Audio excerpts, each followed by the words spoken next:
out, one of the greatest archaeologists of the generation in which I grew up, the 1960s and 70s, was William Foxwell Albright. He was perhaps the greatest of all American archaeologists. One of his books, one of the lesser known of his books, is called Yahweh and the Gods of Canaan.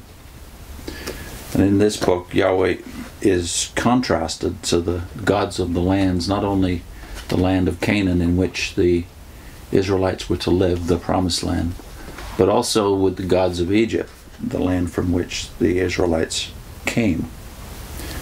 And one of the points that Albright wants to make in Yahweh and the Gods of Canaan is that the confusion of religion and life in Canaan was absolutely beyond belief. It was total. For instance, when he's talking about the impact of the gods upon their adherents in Canaan, he talks about the fact that in Phoenicia and Egypt there was a shared tendency to use sister and wife synonymously. Kings like Akhenaten and Ramses II married one or more of their own daughters as late as the 14th and 13th centuries BC. Baal, who was the most popular god of Canaan, was closely associated with three goddesses who were his consorts or wives, and they were, by the way, two of them are mentioned, at least two that I can remember are mentioned in the Bible, Astarte and Ashtoreth. The other, most famous of all his consorts or wives, was Anat. Anat was not only Baal's virgin sister, but also his consort. While she was in the form that is incarnated in a heifer, according to the myth of Canaan, Baal raped her an epic 77 or 88 times. His sister wife. You can imagine the impact that this kind of mythology has upon the imagination of the adherents. In Yahweh and the Gods of Canaan, Albright also talks about Anat's bloodlust. Listen to this. Anat, again the foremost wife of Baal, was not surprisingly an extraordinarily cruel goddess, represented as having slaughtered mankind from the rising of the sun to the shore of the sea. Apparently the slaughter delighted her, since her heart rejoiced and her liver exulted over the massacre. This is exactly what it says in the poem of Anat. Beneath her were heads like balls. Above her were hands like locusts. She plunged her knees into the blood of warriors, her thighs into the blood of youths.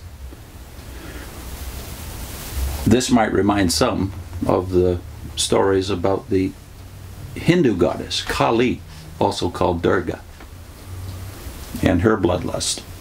Both goddesses, that is Anat as well as Kali, are represented as protecting and destroying at the same time. Their beneficent and destructive aspects complementing each other in a way that startles and shocks a Westerner, but which undoubtedly does reflect the reactions rather of primitive man to the sharp contrasts of his environment.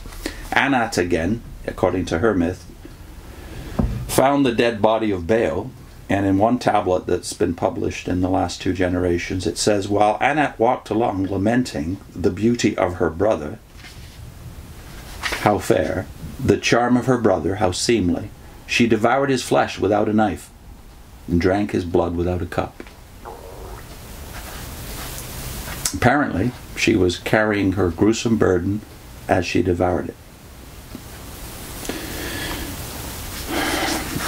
So such were the gods and goddesses of ancient Canaan.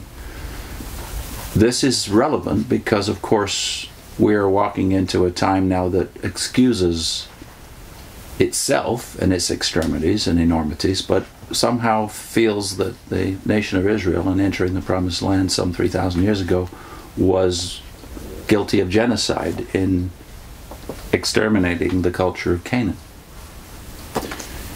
So we need to do some deep thinking about what ancient cultures were like and why and how the Israelites were so markedly different. One, they didn't believe in incest, which is very markedly not the case in Egypt as well as Canaan.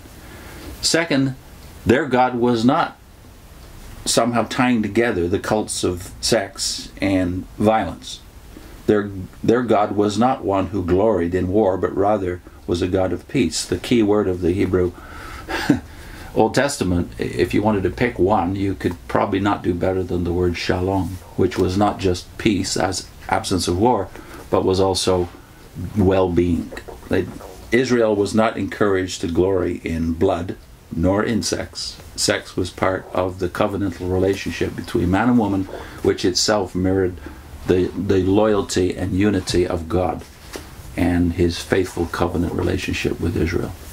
So that's Albright, William Foxwell Albright, Yahweh and the Gods of Canaan. Thanks.